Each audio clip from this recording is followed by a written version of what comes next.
good people of Oyo State. The last 20 hours have seen our dear state thrown into mourning as we lost lives and properties in a blast that occurred at Bodija. As I stated in a brief release early this morning, preliminary investigations have traced this blast to the storage of explosives by illegal miners at a house on Dejo Oyelese Street, Bodija. Since yesterday, our security agencies, first responders, emergency services, and all other relevant agencies have been working diligently as they carry out search and rescue operations. Just this morning, another individual was recovered alive from the rubble. I want to assure, just like the emergency team members have validated, search and rescue operations will continue until all lives within the vicinity of the blast are accounted for. We are aware that aside from the immediate perimeter of the incident, people as far as 25 kilometers away may have been affected physically or psychologically. We have therefore put the Emergency Operations Center, which is being headed by Professor Temitope Alonge, to coordinate all search and rescue efforts. I would like to appeal to our people to remain calm as we do everything possible to provide succor to everyone concerned. There are numbers that have been provided to reach out to the Emergency Operations Center. I know the 615 is operational, but you have additional numbers: 0704 994 8057 and 0814 767 2009. If you have any information regarding any persons who may still be trapped within that perimeter, please call that number and we'll respond to you. Also, let me use this opportunity to appeal to anyone still staying in any of the houses within 250 meters of Ground Zero to move out to government provided accommodation until we check the structural integrity of the buildings in this area. Well, at the same time, unscrupulous elements who may want to take advantage of this disaster to carry out any form of looting should be warned, because I've asked the security agencies to deal decisively with anyone trying to loot. So they've been placed on high alert to ensure that there is no breakdown of law and order.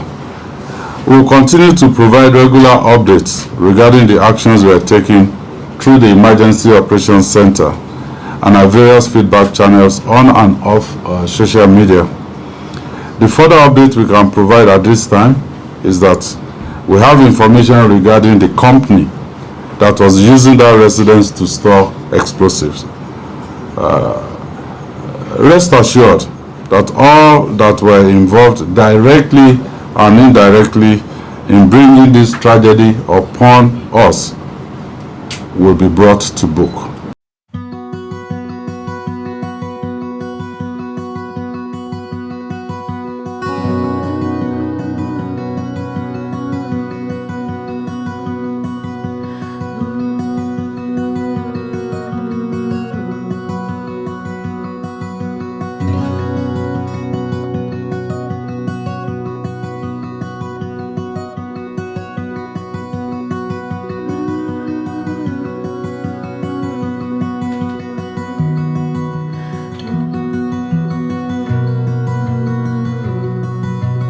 Yesterday, we were able to retrieve one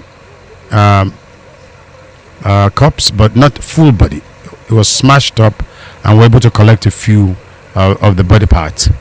But unfortunately, today, there's one more elderly woman that we've been looking for that has been taken to the forensic pathology unit for assessment. Otherwise, the site is calm. The Nigerian Society of Engineers Oyo State chapter are on ground, and they're looking at the integrity test, because we insisted they should check that this morning.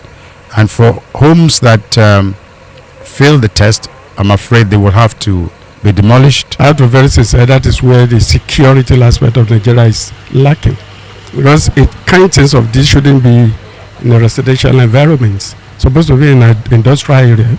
So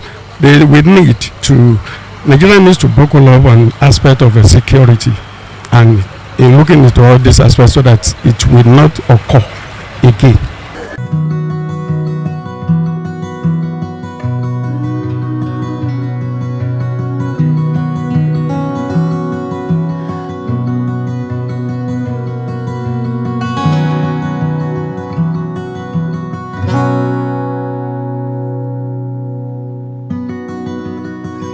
Those people that are badly affected, that don't have anywhere to go, have been asked to stay in hotels around Ibadan.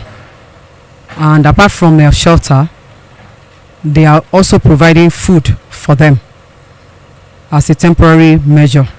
So they are there now with all those supports, and even psychosocial support too, for those that they need to be talked to psychologically, because this is devastating.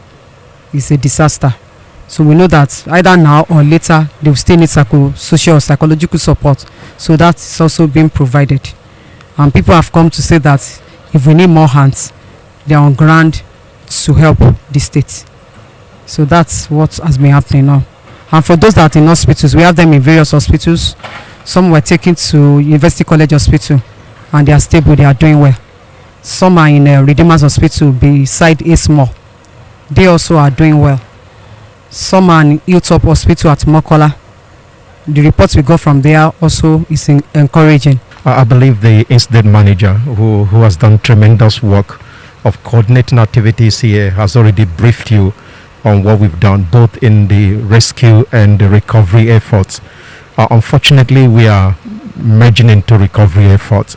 It doesn't look like we're going to recover or rescue anybody in the circumstance here, but miracles have happened, and we keep an open mind that we may still get some people, who may still be alive, but it's getting to a recovery effort. And that's why, as he rightly indicated, I am on the scene. We've been working at the background in the post-mortem management of this disaster, and that is essentially in disaster victim identification.